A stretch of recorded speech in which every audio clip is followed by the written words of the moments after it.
Hello. I think one of the most unrelentingly emotionally brutal reading experiences I've ever had is with the novel A Little Life, and I'm sure many readers would agree.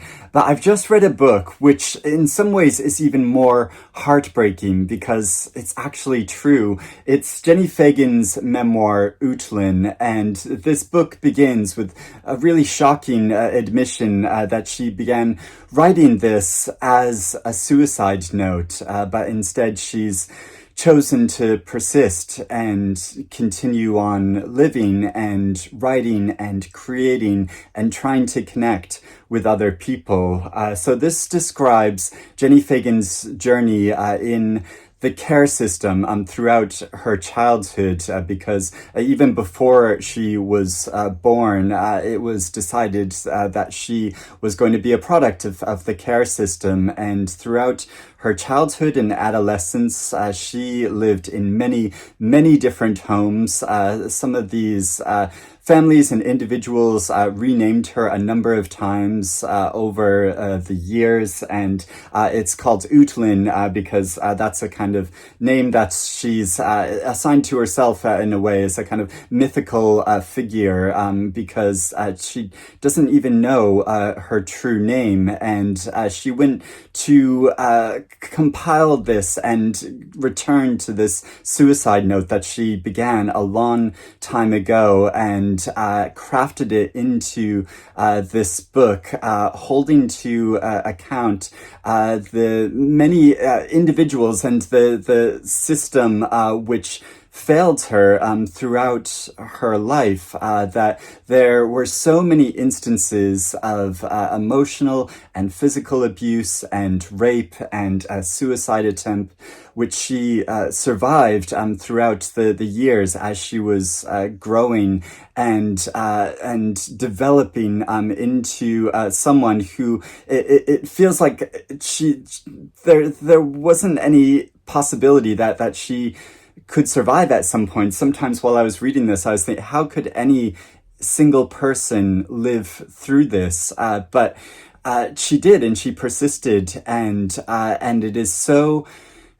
It's so beautiful and powerful how she describes that process of learning to accept life, even though she is faced with so much adversary along the way. And of course, there are many individuals who failed her in the care system, and social workers and police and other children and individuals who took in children who are in the care system. But there were also some rare individuals who did care for her, who showed her friendship and kindness and love. And those moments in this book feel all the more precious because of the amount of abuse and taking advantage of her throughout her entire life. And also it's really inspiring how she finds a connection with culture, with writing and books and with music. And she describes in a number of instances how this allows her to proceed. She describes that at one point how there was a library van that would attend to a caravan park where she was temporarily housed for a while. And she says, the library van stops outside our caravan once a week. It is loaning me everything it has to read, and the librarian is always so nice to me.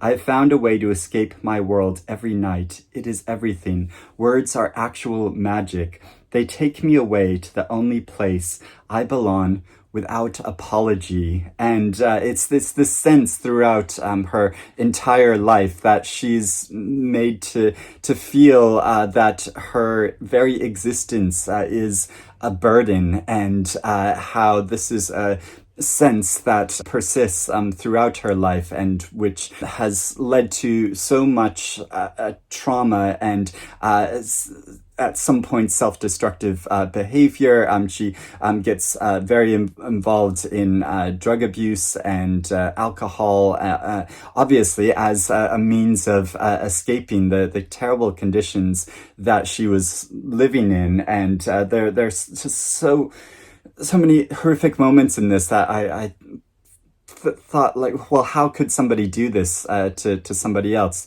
Not least of all a vulnerable child. And but these things do actually occur, and that she is testifying to this, I think is so powerful. But also the way that this book is written. It's written with such beauty and grace. The language she uses, but also how she describes her process of emotional development, of coming to really care for these sources of literature and music that inspire things in her, but also how she gradually develops this sense of being able to stand up for herself. And so there are some moments in this when she does speak out and stand up for herself, which just got me like cheering inside, and admiring her bravery for doing so, even though she is in such dire circumstances, and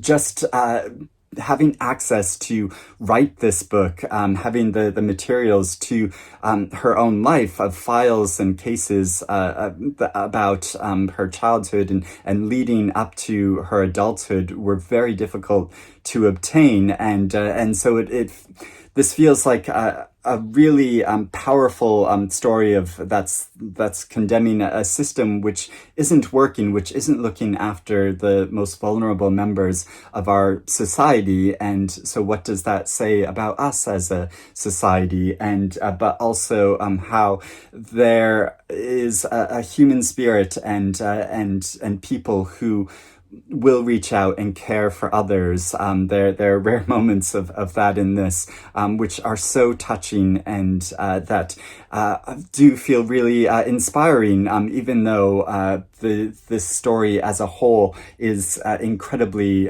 difficult to read. And so I'm just so admiring of the author for producing this book, and but also giving this message of hope and persisting through adversary like this. Jenni Fagan is a very accomplished poet and novelist. I've read a number of books of hers, especially her novel The Sunlight Pilgrims. I think is absolutely beautiful, and it's such an emotional story. So I'd really recommend that as well. But obviously this memoir as well, which I think is just incredible, and it's been a really impactful reading experience. So I would love to hear if you have read this book and what you think about it, or if you are interested in reading it now.